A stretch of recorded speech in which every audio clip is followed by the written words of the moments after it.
இருந்தேன், திடீர்னு நான் கீழே வந்துட்டேன். எனக்கு எப்படின்னே தெரியல. அதே மாதிரி மாவினா காணாம போயிட்டான். அதுக்கப்புறம் நான் கண்டுபிடிச்சி. ஆமாவா மாருவி? ஆமா இப்பதான் போயிட்டு வந்தேன். ஆனா என் கையில ஒட்டி இருந்துச்சு. Okay okay. நான் இங்க மேலே தானே நம்ம எல்லாமே விளையாடுனோம். ஆமா ஆனா நான் மேல போயிட்டேன். Okay okay. நான் ரொம்ப மேல போயிட்டேன். ஓகே.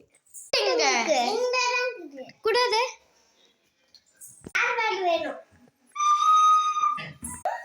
என்னது இது? ஹேர் பேண்ட் கடிச்சிச்சு. சரி நம்ம ருத்வி கிட்ட போய் கொடுப்போம்.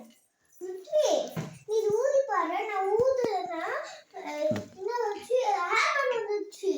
நான் ஹேர் பேண்ட் சொல்லிட்டு நான் ஊதிட்டே இருந்தேன். அப்புறம் திடீர்னு வந்துருச்சு. எனக்கு பேக் வேணும்.